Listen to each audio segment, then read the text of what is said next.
Hello guys, welcome to KIIT। यह है हमारे एक्सेल 2019 कोर्स का दूसरा वीडियो है जिसमें हम सीखेंगे मॉड्यूल 1 इंट्रोडक्शन। पिछली वीडियो में हमने मॉड्यूल 1 के अंदर एक्सेल क्या है यह जान लिया था। कैसे हम एक्सेल को रन करेंगे, कैसे हम उसे स्टार्ट करेंगे, यह हमने जान लिया था। कौन कौन से फीचर्स हमें वहाँ मिलते हैं यह हमने समझ लिए थे। हमने इंटरफेस के बारे में चर्चा की थी जिसमें अनेक सेक्शंस हमें मिलते हैं जैसे home, new, open, account, feedback, options इत्यादि। आपको मैंने प्रत्येक सेक्शन के अंदर के सारे विकल्पों को समझाया था और मेन इंटरफेस की तरफ मैं आपको लेकर गया था। मेन इंटरफेस में मैंने आपको प्रत्येक कंपोनेंट का नाम और उसका काम बताया था। आज हम इस इंटरफेस का प्रैक्टिकल पार्ट समझेंगे। अब हम एक्सेल को देखते हैं। आपको रन कर लेना है एक्सेल को और जैसे ही आप एक्सेल को रन करेंगे आपके सामने कुछ ऐसा इंटरफेस आएगा और ये वही इंटरफेस है जो मैंने पिछली वीडियो में आपको समझाया था। आप यहाँ देख पा रहे हैं एक्सेल में सबसे पहला सेक्शन होम सेक्शन है, दूसरा सेक्शन न्यू है, तीसरा सेक्शन ओपन है। इन सभी सेक्शनों के अंदर मिलने वाले विकल्पों को हम देखते हैं। होम सेक्शन के अंदर सबसे पहला जो विकल्प है वो है ब्लैंक वर्कबुक। दूसरा मैंने आपको समझाया था फ्यू टेम्पलेट्स, अर्थात कुछ आपको टेम्पलेट्स नजर आएंगी। यहाँ पर मोर टेम्पलेट का बटन दे रखा हुआ है, आप यहाँ क्लिक करके अन्य टेम्पलेट्स भी देख सकते हैं। यदि आप यहाँ क्लिक करते हैं तो आप न्यू सेक्शन पे पहुंच जाएंगे और ऑटोमेटिकली सर्च टेम्पलेट ऑनलाइन वाला ऑप्शन खुल जाएगा। न्यू सेक्शन में भी आपको ब्लैंक वर्कबुक का ऑप्शन मिलता है और यहाँ पर आप देख पा रहे हैं आपको अनेक टेम्पलेट्स मिलेंगी। यदि आपके पीसी पर इंटरनेट कनेक्टेड है तो फिर आप यहाँ ऑनलाइन भी सर्च कर सकते हैं। तीसरा ऑप्शन जो हमें मिलता है सेक्शन के अंदर ओपन। ओपन सेक्शन के अंदर हमारे पास recent, one drive, this PC और ब्राउज ऐसे कुछ बटन है। ऐड अ प्लेस पे आप नेटवर्क के थ्रू भी फाइल ओपन कर सकते हैं। यहाँ पर आपके सामने सेक्शन में पिन्ड एंड ओल्डर दो प्रकार से हेडिंग्स बनी हुई है। यह वो वर्कबुक हैं जो काफ़ी पुरानी हैं जिन्हें मैं पहले ही बना चुका हूँ। यदि आप चाहें तो दिस पीसी के अंदर से फाइल को ब्राउज कर सकते हैं। आप यहाँ दिए हुए बटन से बैक करके दिस पीसी में जा चुके हैं। आपने डेस्कटॉप, डॉक्यूमेंट, डाउनलोड या फिर local disk C, D, E, F इत्यादि जहां भी फाइल को सेव किया हो वहां से ओपन कर सकते हैं। अब हम बात करते हैं अगले सेक्शन की। अगला सेक्शन हमारा अकाउंट सेक्शन होता है। अकाउंट सेक्शन के अंदर यूजर की इंफॉर्मेशन मिलती है, तो यह इंफॉर्मेशन तभी आपको नजर आएगी जब आप अकाउंट को साइन इन कर लेंगे। यदि आपने अकाउंट को साइन इन नहीं किया है तो आपको यहाँ साइन इन का बटन दिखाई देगा। मैं साइन इन कर चुका हूं इसलिए साइन आउट का बटन नजर आ रहा है। आपको मैंने बताया था कि आप ऑफिस के बैकग्राउंड को चेंज कर सकते हैं।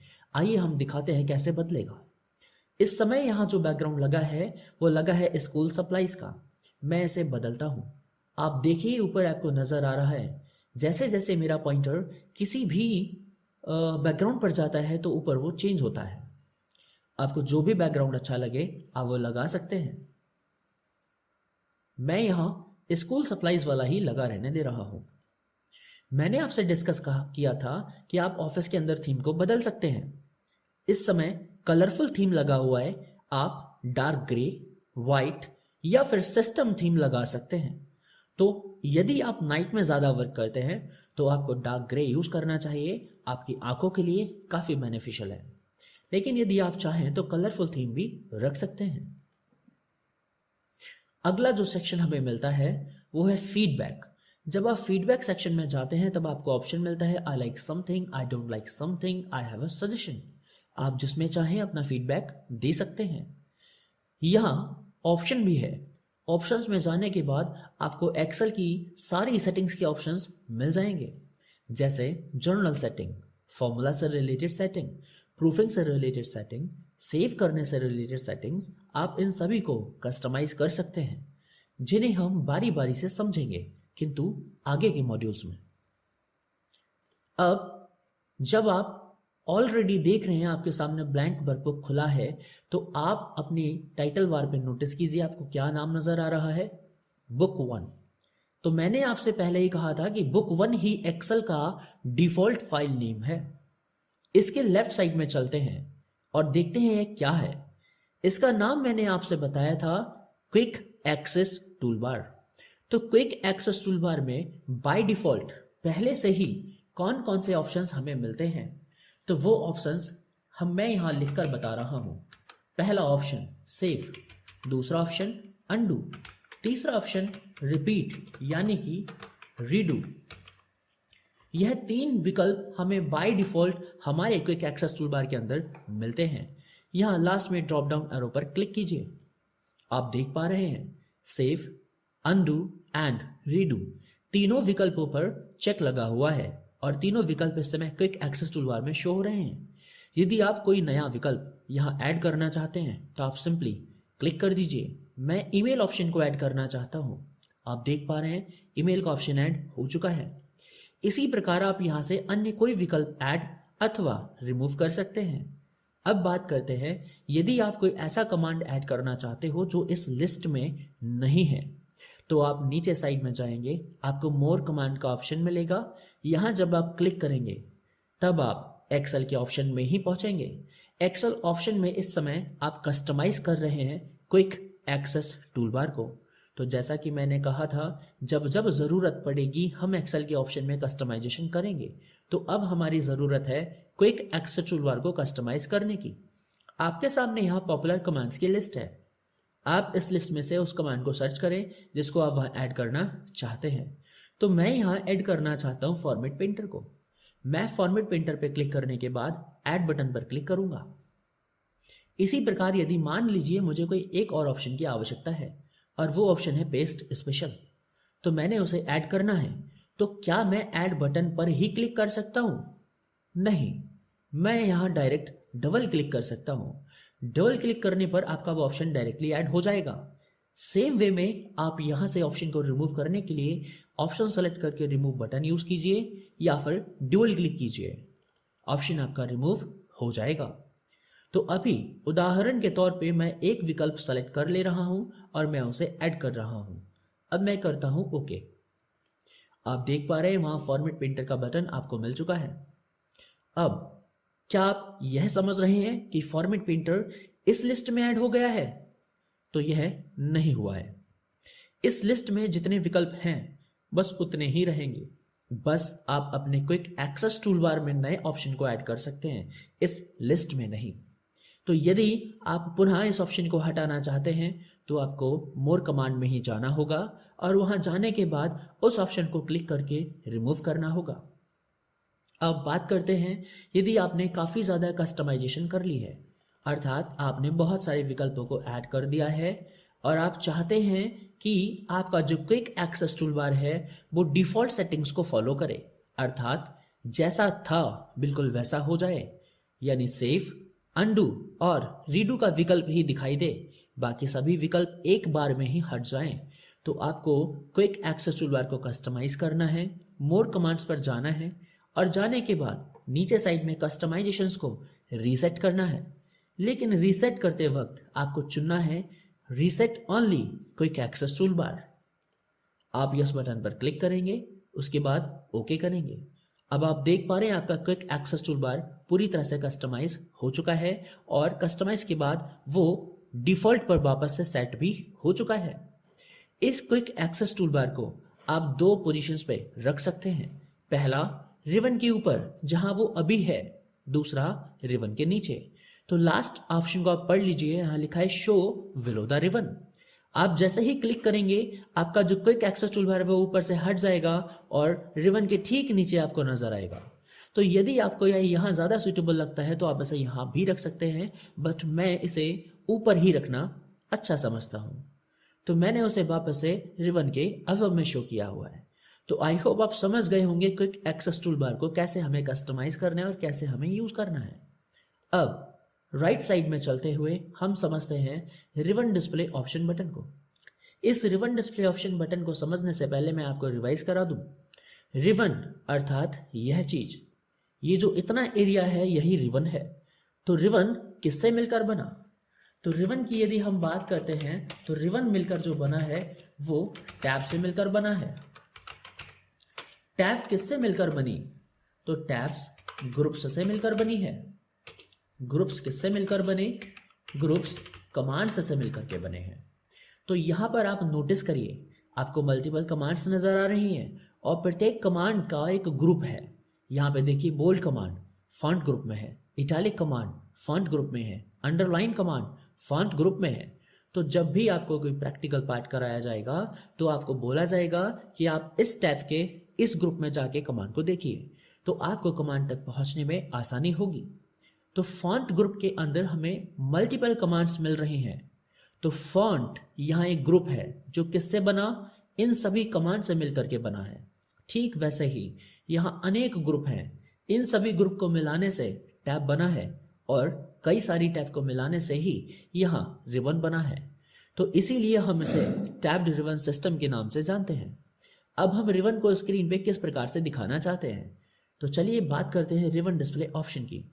आप जैसे ही यहाँ क्लिक करेंगे आपके सामने 3 ऑप्शंस आएंगे, auto hide ribbon, show tabs and commands. इस समय हमारी स्क्रीन पर सभी टैब्स दिख रही हैं, सभी कमांड्स भी दिख रही हैं। आप यहाँ देख पा रहे हैं यह ऑप्शन बाय डिफॉल्ट सेलेक्टेड है। इस ऑप्शन पे सिलेक्शन बना हुआ है शो टैब्स एंड कमांड्स। तो मैं अब सेलेक्ट करता हूँ शो टैब्स। जैसे ही मैं क्लिक करूंगा मेरी स्क्रीन से कमांड्स हाइड हो जाएंगी। आपने देखा, सिर्फ स्क्रीन पे टैब्स नजर आ रही हैं, उन टैब्स के अंदर वाली कमांड्स नजर नहीं आ रही।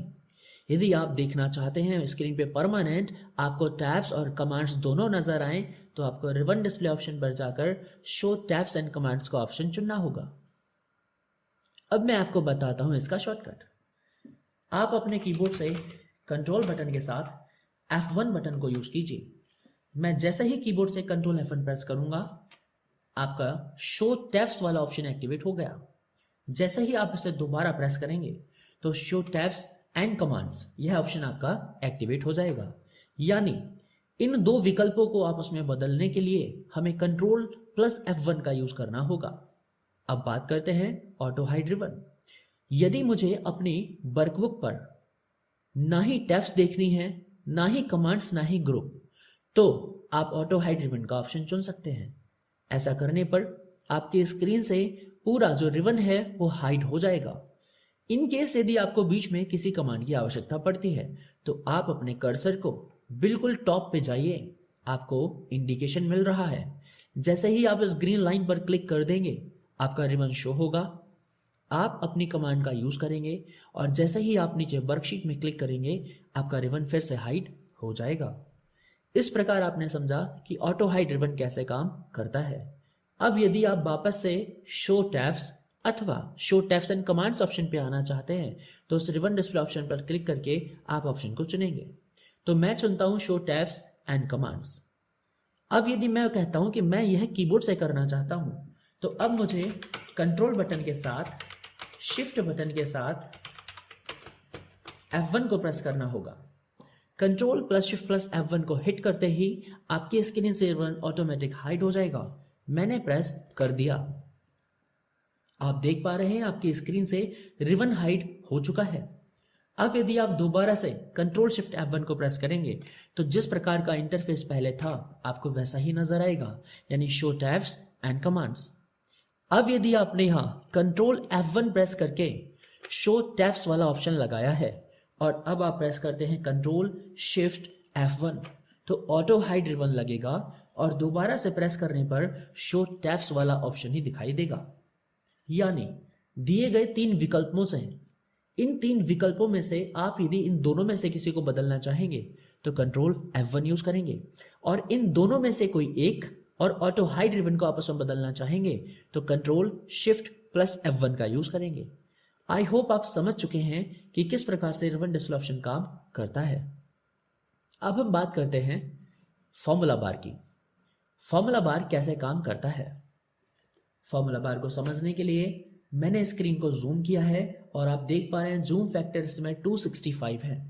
आप डायरेक्टली यहाँ क्लिक करके जूम परसेंटेज को कस्टमाइज कर सकते हैं, जैसे 200% आपको करना है या फिर आप खुद का एक कस्टम दे सकते हैं, जैसे मुझे 225 करना है। अब आप देख पा रहे हैं जूम फैक्टर चेंज होकर 225 हो चुका है। ठीक उसी प्रकार आप यहाँ माइनस का बटन यूज करके जूम को घटा सकते हैं, जो कि प्रत्येक बार में 10% घट जाएगा और प्लस बटन पर क्लिक करने के बाद जूम इन कर सकते हैं, जो प्रत्येक बार में 10% बढ़ जाएगा। यानी इंक्रीमेंट का जो डिफॉल्ट पॉइंट है वो 10% है और डिक्रीमेंट का भी जो डिफॉल्ट पॉइंट है वो भी 10% है। अगर आप सिंपली इजी करना चाहते हैं तो आप अपने कीबोर्ड से कंट्रोल बटन के साथ माउस का स्क्रॉल चला सकते हैं। इससे आपका जूम फैक्टर इजीली चेंज होता है। आप जितना स्क्रॉल डाउन करेंगे यानी स्क्रॉल को आप स्क्रीन की तरफ घुमाएंगे तो जूम इन होगा, अगर आप स्क्रॉल को अपनी तरफ घुमाएंगे तो जूम आउट होगा। तो आप अपनी नीड के अकॉर्डिंग इसे कस्टमाइज कर सकते हैं। अब हम फॉर्मूला बार की बात करते हैं। मैंने यहां पर A1 सेल में अपने कर्सर को रखा है, तो A1 सेल इस समय क्या कहलाएगी? A1 सेल ही इस समय एक्टिव सेल कहलाएगी।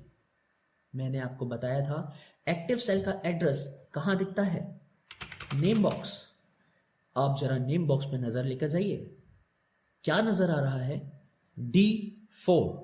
यानी इस समय मैं D कॉलम के 4th रो में हूं, तो D4 इस समय एक्टिव सेल का रेफरेंस कहलाएगा, जो कि नेम बॉक्स हमें इंडिकेट कर रहा है।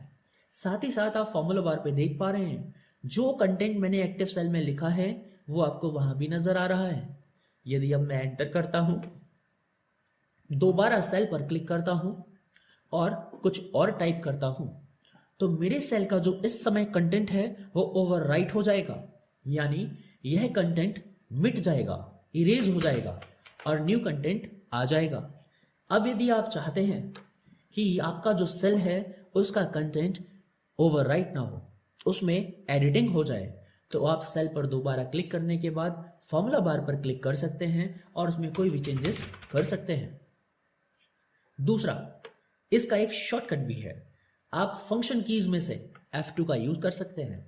किसी भी सेल जिसमें आपने कोई डेटा लिखा है, आप उसे एडिट करना चाहते हैं, तो आप पहले उस पर क्लिक करें, उसको एक्टिव बनाएं, फिर फंक्शन बटन F2 को प्रेस करें, आपका कर्सर उस सेल के अंदर आ जाएगा और अब आप उसमें मनचाही चेंजेस कर सकते हैं और चेंजेस करने के बाद एंटर बटन को प्रेस कर सकते हैं।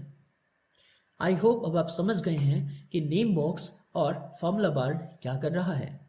फॉर्मूला बार का दूसरा यूज, मैंने आपको बताया था कि यदि आप किसी भी सेल में कोई फंक्शन अथवा कोई फॉर्मूला लगाते हैं तो सेल के अंदर उस फॉर्मूला का परिणाम दिखाई देता है, किंतु इस परिणाम को किस फंक्शन अथवा किस फॉर्मूला को लगाने से लाया गया है उसके सारे कंपोनेंट्स आपको फॉर्मूला बार पर दिखेंगे।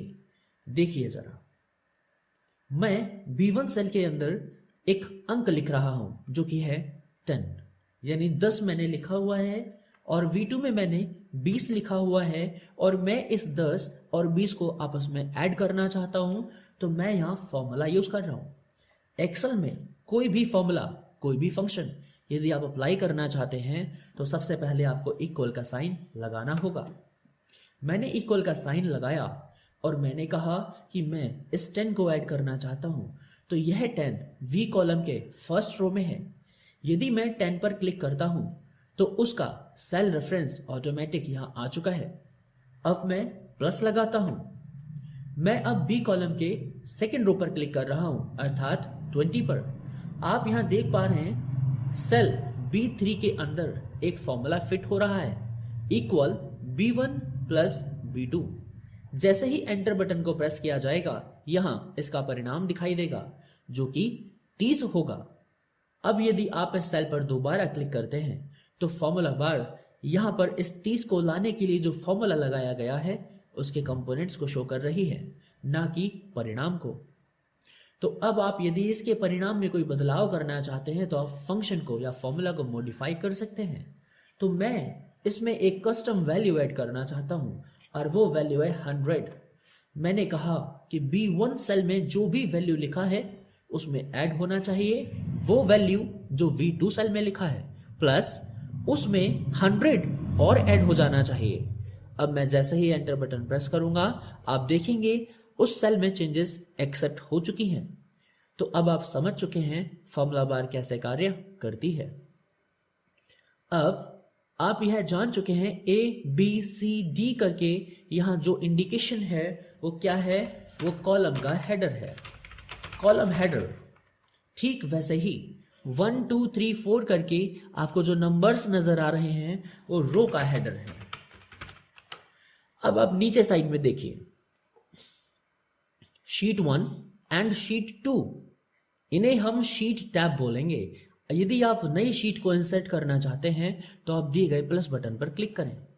एक न्यू शीट यहां इंसर्ट हो चुकी है और न्यू शीट में डिफॉल्ट जूम फैक्टर 100% ही होगा। जब भी आप कोई न्यू शीट लाएंगे तो उसमें डिफॉल्ट जूम फैक्टर ही अप्लाई होता है।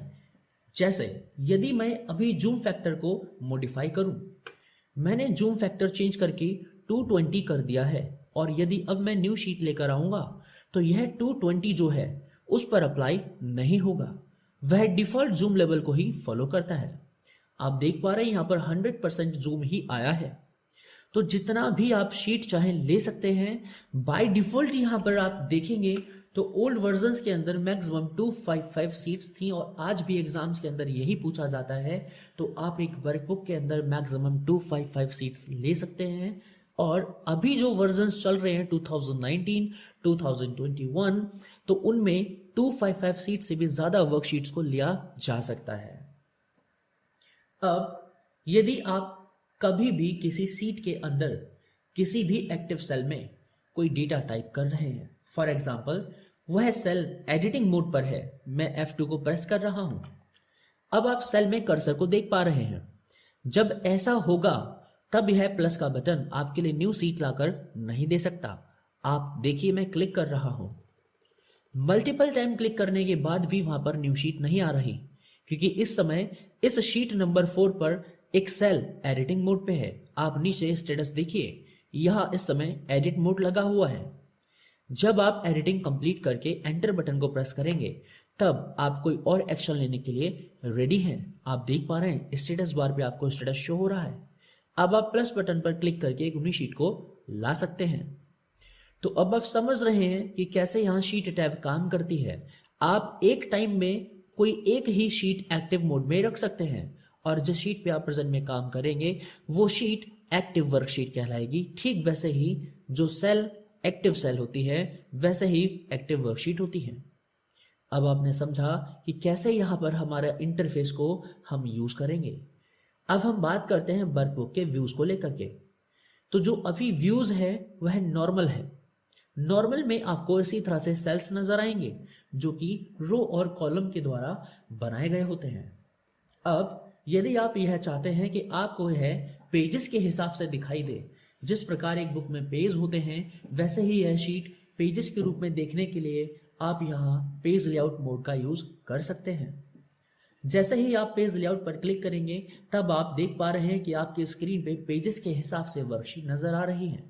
मैं क्लियर व्यू दिखाने के लिए जूम को माइनस करता हूं। अब आप समझ पा रहे हैं कि आपका जो वर्कशीट है वो पेजेस में डिवाइड हो चुका है, यानी यहाँ जो लेआउट है वो पेजेस में कन्वर्ट हो चुका है। यदि आप इसे वापस से नॉर्मल देखना चाहते हैं तो नॉर्मल व्यू को चुन सकते हैं। अब बात करते हैं तीसरे व्यू की। तीसरा जो व्यू है वो है पेज ब्रेक। पेज ब्रेक पे जैसे ही आप क्लिक करते हैं तो आपको सिर्फ वो पेजेस नजर आते हैं जिन पर आपने कोई कार्य किया हुआ है। अब आप देख पा रहे हैं यहाँ पर सिर्फ पेज 1 दिख रहा है। इसका अर्थ यह हुआ कि मैंने अभी तक इस शीट के अंदर एक ही पेज बनाया है, उसी पर मैंने कार्य किया है। अब मैं कुछ और सेल्स एडिट करता हूं जो कि काफी नीचे जाकर मैं करूंगा ताकि मैं दिखा सकूं कि अब मैंने 2 पेजेस पे एडिटिंग कवर किया है, लाइक दैट। अब मैं जाकर पेज ब्रेक प्रीव्यू पे क्लिक करता हूं तो आप देख पा रहे हैं कि यह पेज 1 तक ही सीमित है, तो मुझे अभी और नीचे जाकर वर्क करना होगा।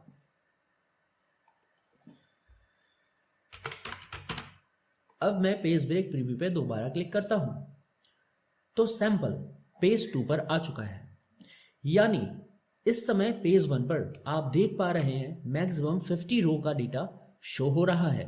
50 रो से आगे का डेटा पेज 2 पर जा रहा है।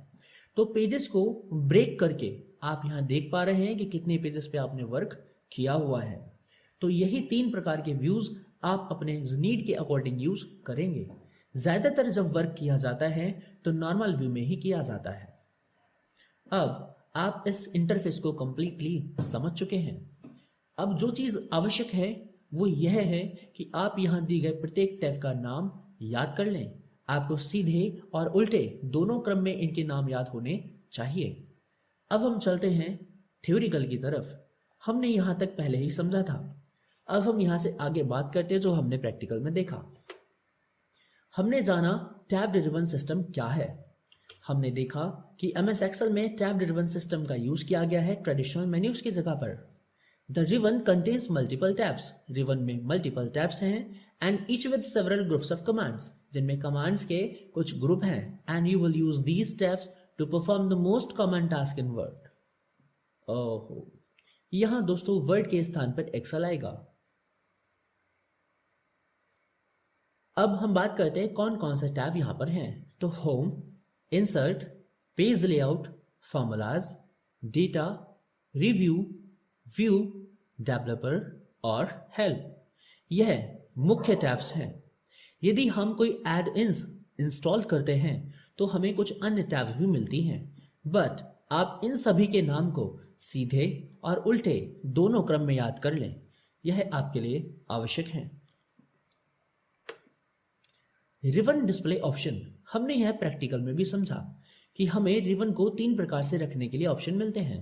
पहला ऑटोमेटिक हाइड, दूसरा शो टैब्स, तीसरा शो टैब्स एंड कमांड्स। आपको मैंने कीबोर्ड शॉर्टकट भी दिया, Ctrl+F1। Ctrl+F1 की मदद से आप शो टैब्स एंड कमांड्स को स्विच कर सकते हैं, और यदि आप शो टैब्स एंड कमांड्स को ऑटो हाइड रिवन के साथ स्विच करना चाहते हैं तो Ctrl+Shift+F1 को हिट करेंगे। Quick access toolbar, quick access toolbar दिखाई देती है ठीक ऊपर, कहां, रिवन के। इसमें कुछ कमांड्स होती हैं जिन्हें हम कॉमनली यूज करते हैं, जैसे अनडू, रीडू, सेव। हम अन्य कमांड्स को ऐड अथवा रिमूव भी कर सकते हैं। मैंने प्रैक्टिकल में आपको कंप्लीट कस्टमाइजेशन समझाया था।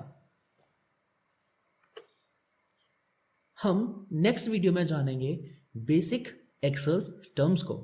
इस वीडियो में सिर्फ इतना ही। मिलते हैं अगली वीडियो में।